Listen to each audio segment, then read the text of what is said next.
संसार में चार पदार्थ हैं: धर्म, अर्थ, काम और मोक्ष। धर्म और मोक्ष की सिद्धि में तो पुरुषार्थ प्रधान है तथा अर्थ और काम की सिद्धि में प्रारब्ध प्रधान है। अज्ञानी लोग धर्म और मोक्ष को प्रारब्ध पर छोड़ देते हैं। वे धर्म और मोक्ष से वंचित रह जाते हैं, क्योंकि धर्म का पालन और मुक्ति का साधन नवीन कर्म है, पूर्वकृत कर्मों का फल नहीं है। मनुष्य का उत्तम स्वभाव और उत्तम संचित कर्म प्रेरक होने से सहायक है। प्रारब्ध कर्म बीमारी आदि, अप्रिय के संयोग और प्रिय के वियोग को निमित्त बनाकर कमजोर आदमी के लिए धर्म और मोक्ष के साधन में बाधक हो जाया करते हैं एवं कहीं पर सत्संग आदि के संयोग से सहायक भी हो जाया करते हैं। किंतु धर्म के पालन और मोक्ष के साधनों में मुख्य हेतु प्रयत्न यानी कि पुरुषार्थ ही है, क्योंकि धर्म का पालन और मुक्ति का साधन अपने आप होना संभव नहीं है। इसलिए मनुष्य को धर्म के पालन और मुक्ति के साधन के लिए महत्व कृपा का आश्रय लेकर कटिबद्ध हो तत्परता से चेष्टा करनी चाहिए। मूर्ख मनुष्य अर्थ और काम की सिद्धि के लिए झूठ, कपट, चोरी, बेविचार आदि नाना प्रकार के पाप करते हैं, किंतु उसे कुछ नहीं मिलता। जो कुछ मिलता है वह उसके पूर्व के प्रारब्ध से ही मिलता है और वह बिना पाप किए भी अवश्य मिलेगा ही। मनुष्य प्रयत्न पूर्वक पाप करता है, पर उसका फल जो दुख है उसे भोगना नहीं चाहता, किंतु अनेक प्रतिकार करते हुए भी उसे पाप का फल दुख भोगना ही पड़ता है। जिस प्रकार पाप का फल दुख अनेक प्रतिकार करने पर भी नहीं रुकता, उसी प्रकार पुण्य का फल अर्थ और काम रूप सुख का भी बिना प्रयत्न किए ही प्राप्त होता है।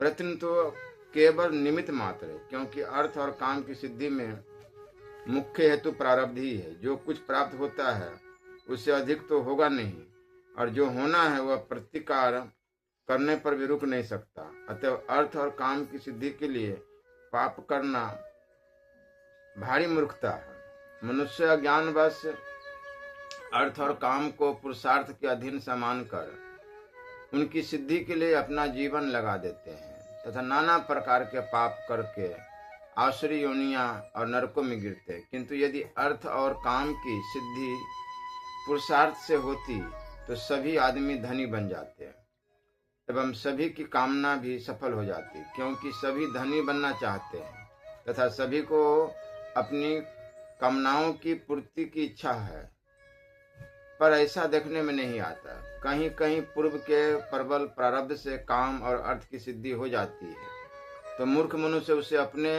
पुरुषार्थ से हुई मान बैठते हैं, परंतु यह बात गलत है। इसलिए मनुष्य को अर्थ और काम के परायण होकर अपने मनुष्य जीवन को नष्ट करना उचित नहीं है। प्रारब्ध का भोग तीन प्रकार से होता है: अनिच्छा से, परीक्षा से और स्वेच्छा से।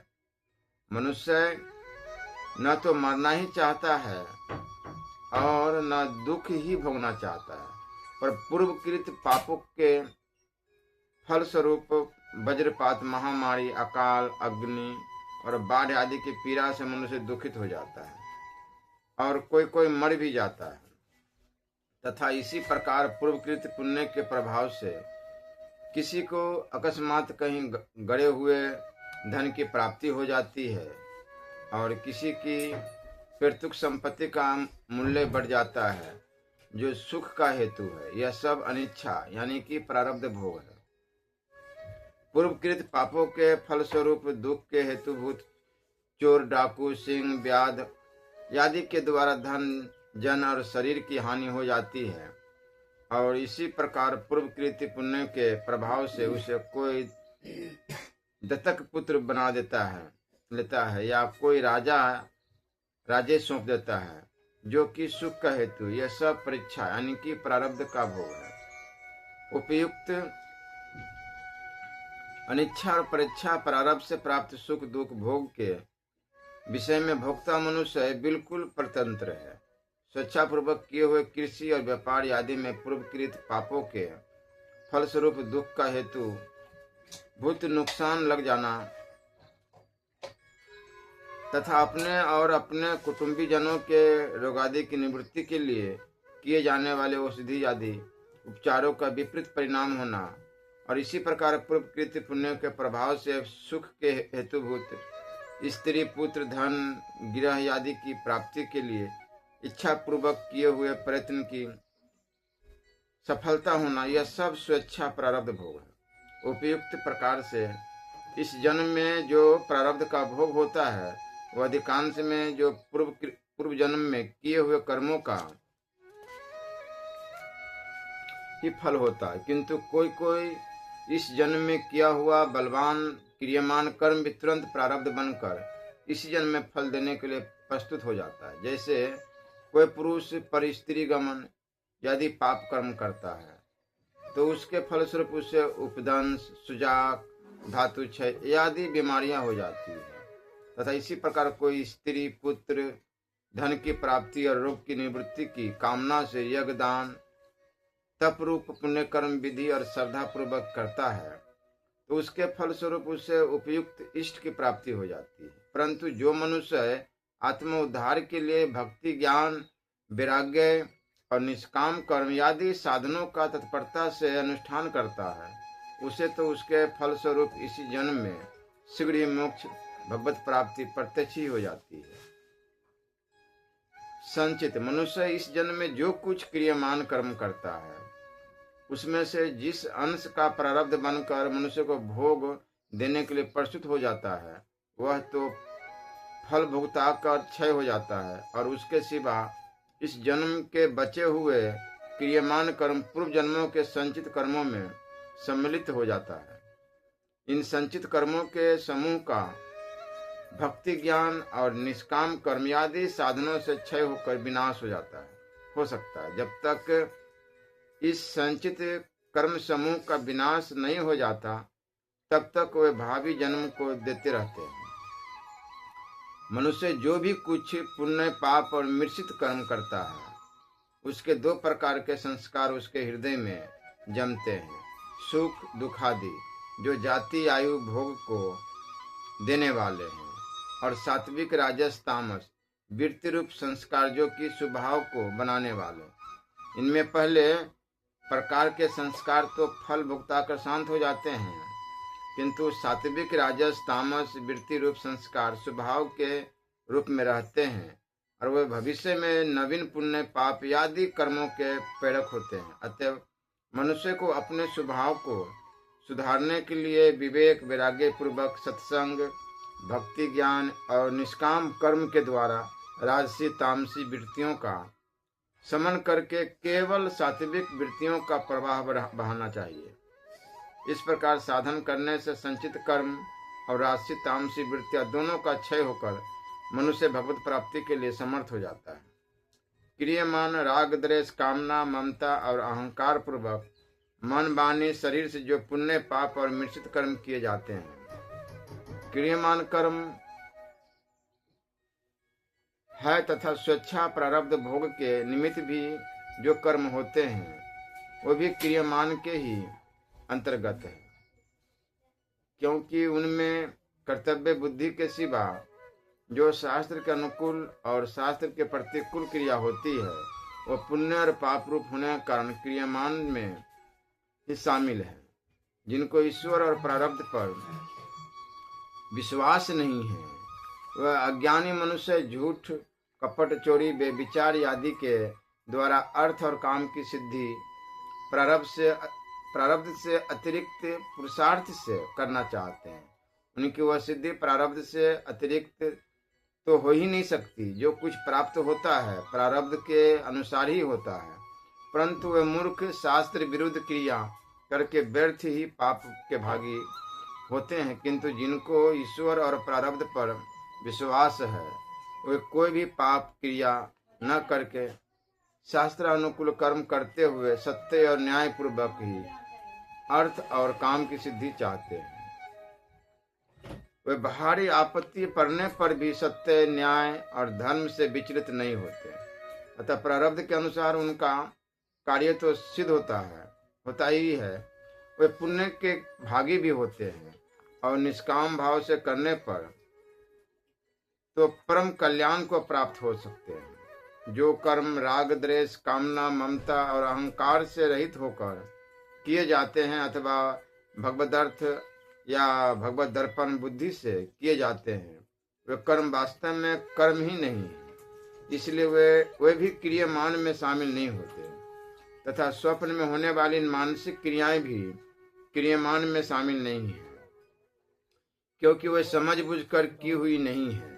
उनमें कर्ता निद्रा के वशीभूत होने के कारण परतंत्र है, इसलिए वे अनिच्छा और स्वेच्छा संयुक्त प्रारब्ध भोग में ही शामिल है।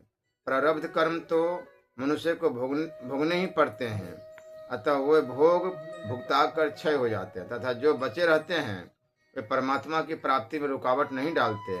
भगवत प्राप्ति के बाद भी वे प्रारब्ध से होने वाले दुख सुखादि के निमित्त शरीर में होते रहेंगे, अतः उनके रहने से हमें कोई हानि नहीं है। विवेक और वैराग्य पूर्वक सत्संग भक्ति ज्ञान और निष्काम कर्म आदि साधनों द्वारा प्रारब्ध संचित और क्रियमान तीनों का नाश होकर परमात्मा की प्राप्ति हो जाती है। परमात्मा प्राप्त पुरुष में संचित कर्मों का तो अत्यंत अभाव ही है और क्रियमान कर्म उनके लागू नहीं पड़ते, क्योंकि उनसे होने वाली क्रियाओं में राग द्वेष कामना ममता अहंकार आदि विकारों का अत्यंत अभाव है, इसलिए उनके कर्म ही नहीं है। इसके सिवा उनके द्वारा जो प्रारब्ध से होने वाली घटनाएं हैं उनमें राग द्वेष का अभाव होने के कारण कोई भी सुख दुख का भोक्ता नहीं रहता, अतः उनके प्रारब्ध कर्म रहते हुए भी न रहने के ही समान है। केवल सुख दुखों की निमित्त मात्र घटनाएं उनमें प्रतीत होती है, परंतु जो मनुष्य सुख दुख और हर्ष शोकादि विकारों से सर्वथा रहित है, उसका प्रारब्धानुसार सुख दुखादि के निमित्त होने वाली घटनाओं से वास्तव में कोई संबंध नहीं रह जाता, अतः उसके प्रारब्ध भोग रूप कर्म भी एक प्रकार से क्षय ही माने गए हैं।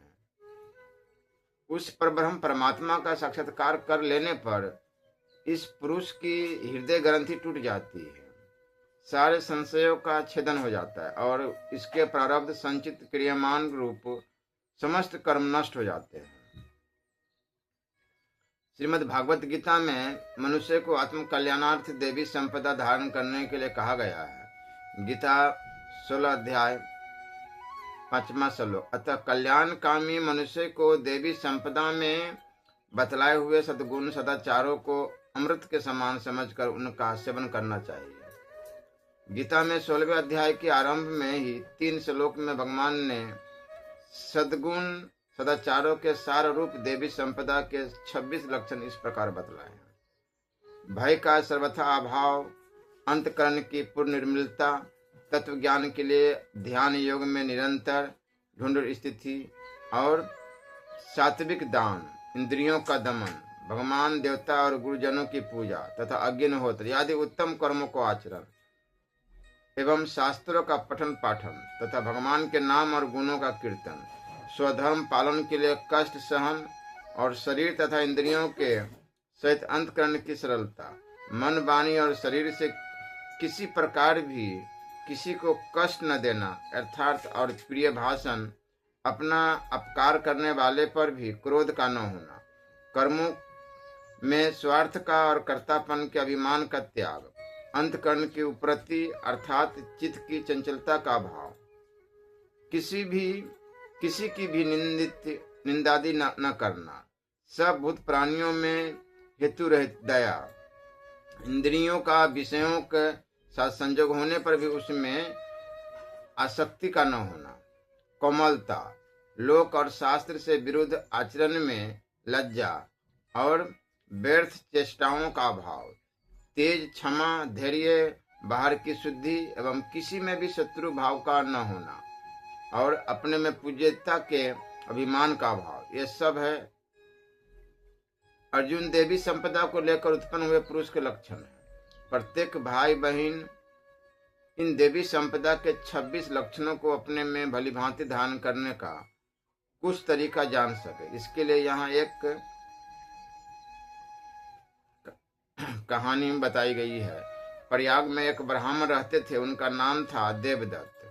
वे बड़े ही विद्वान, सरल स्वभाव, सदाचारी और ईश्वर भक्त थे। राज्य के अधिकारियों में भी उनका बड़ा सम्मान था। उनकी पत्नी का नाम था गौतमी। वह बड़ी ही सरल, सीधी, भोले स्वभाव की थी तथा अक्षर ज्ञान रहित थी। उसको 1 से 100 तक की गिनती तक नहीं आती थी। उसके 3 पुत्र और 1 कन्या थी। बड़े लड़के का नाम सोमदत्त, बिचले का रामदत्त और सबसे छोटे का मोहनलाल था। तीनों ही सुशिक्षित और सदाचारी थे। लड़की का नाम था रोहिणी। इन सभी के विवाह हो चुके थे। रोहिणी के पति का देहांत छोटी उम्र में ही हो गया था तथा उसके कोई संतान नहीं हुई, इसलिए वह नैहर में ही रहती थी। लड़कों की पत्नियों के नाम क्रम राम देवी, भगवान देवी और सुशीला थे। इनमें से पहली 2 स्त्रियां जो अनपढ़ और मूर्ख थी,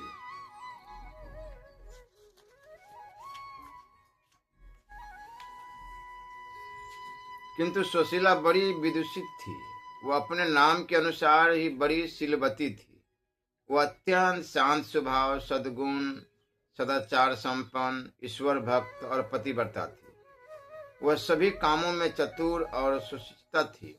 वह कटाई, सिलाई करने, कसीदे काटने, कपड़ों पर बेल बूटे बनाने, गंजी मोजे बनाने, सुंदर लिपि लिखने तथा चित्रकारी आदि शिल्प विद्या में भी बड़ी निपुण थी। उसमें त्याग, सेवा भाव, धैर्य और कार्यकुशलता आदि गुण विशेष रूप से थे। जब से सुशीला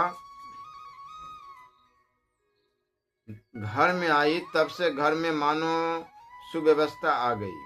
उसने सभी को निस्वार्थ सेवा से मुग्ध करके अपने अनुकूल बना लिया। वह सभी के साथ बड़े प्रेम से यथा योग्य बर्ताव किया करती थी। बड़ों का आदर करती, अपने छोटों पर दया और स्नेह रखती तथा सम्मान की स्त्रियों से मैत्री करती थी। घर वाले तो सब उसके काम काज और शील स्वभाव से संतुष्ट रहते थे। मोहल्ले के अन्य स्त्रियां, पुरुष भी उसके गुणों से प्रभावित होकर सदा उसकी प्रशंसा किया करते। सुशीला इतनी छोटी उम्र की और नववधू थी, पर उसके गुणों की इतनी ख्याति हो गई कि दूर दूर की स्त्रियां उससे सलाह और शिक्षा लेने आया करती थी। पंडित देवदत्त जी नित्य नियमित रूप से संध्या, गायत्री, पूजा पाठ और जप ध्यान किया करते थे। वे उपदेश, व्याख्यान और पंडिताई से अपने घर की जीविका चलाते थे। उनके दोनों बड़े लड़के नगर के में ही व्यापार कार्य किया करते थे और जो कुछ उससे प्राप्त होता पिताजी को सौंप देते थे। छोटा लड़का मोहनलाल कॉलेज में पढ़ता था। घर में जो कुछ भी भोजन खर्च लगता, उसके लिए पंडित जी प्रति मास अपनी पत्नी को कुछ रुपए दे दिया करते, जिनसे वो अपने रसोइये या नौकरों के द्वारा बाजार से आवश्यक सामान मंगवा लिया करती। गौतमी को अत्यंत भोली समझकर रसोइया और नौकर दोनों ही बेईमानी और चोरी करते थे। वे जिस चीज का जो दाम बतला देते, वह उतना ही उन्हें दे देती। फिर रुपए पैसे भी वही उन्हें दोनों गिनते, क्योंकि गौतमी को तो गिनती आती नहीं। वो रुपए मांग कर ले जाते और थोड़ी सी चीज लाकर ही कह देते कि रुपए सब पूरे हो गए। कभी मोटा मोटी हिसाब बतला देते, कभी नहीं बतलाते। तो भी गौतमी तो कुछ समझती थी नहीं। बुद्धिमती सुशीला को उनकी चोरी चालाकी समझने में देर नहीं लगी। उसने सोचा, सास जी का स्वभाव सरल और भोला होने के कारण ये हमारे घर का धन लूट रहे हैं, इसका कोई उपाय करना चाहिए। आखिर उसने एक दिन रसोइया से कहा, महाराज जी, आप बाजार से जो गेहूं, चावल, दाल, साग, दूध, घी, चीनी, तेल और मसाला आदि सामान लाते हैं, उन सब का पूरा हिसाब रखना चाहिए।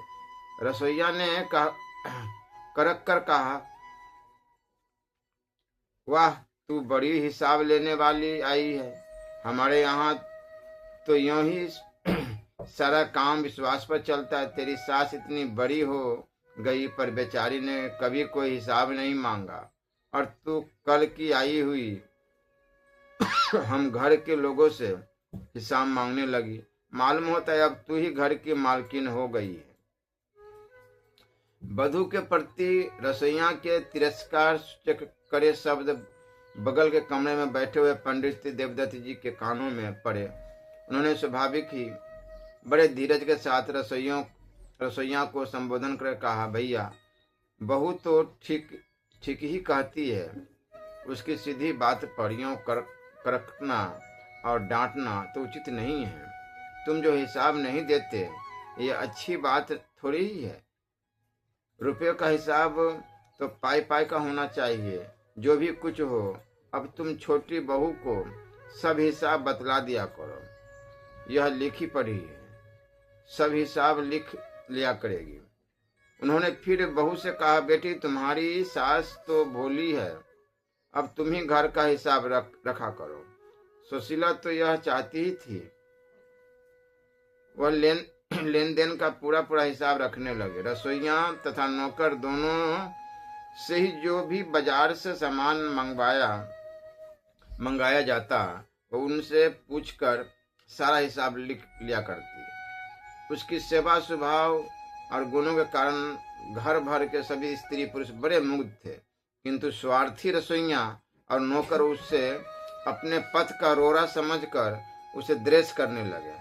वे बात बात में उसमें छिद्रान्वेषण किया करते और घर की अन्य स्त्रियों के मनों को भी खराब करते रहते। कभी कभी तो वे ताना भी मार देते कि तुम सभी पर तो यह सुशीला मालकिन है, देखो ना, ये आई तुम्हारे सामने और अब तुम पर हुक्म चलाने लगी है। परंतु वे कहती, यह बेचारी तो हम सभी के हुक्म के अनुसार चलती है और बहुत ही सुशील है। तुम व्यर्थ ही ऐसा क्यों कहते रहते हो? पर वे तो उसके पीछे पड़े हुए थे। जब अवसर आते उस पर झूठा दोष आरोप कर घर वालों को लगा बजा कर उनका मन खराब करते। ऐसा होने पर भी सुशीला के चित्त पर कभी विक्षेप या अशांति देखने में नहीं आई। वह तो हर समय प्रसन्नचित रहा करती, किंतु अन्य स्त्रियां मूर्ख थी, अतः बार बार उनकी बातें सुनने से उन स्त्रियों पर उनका असर होने लगा।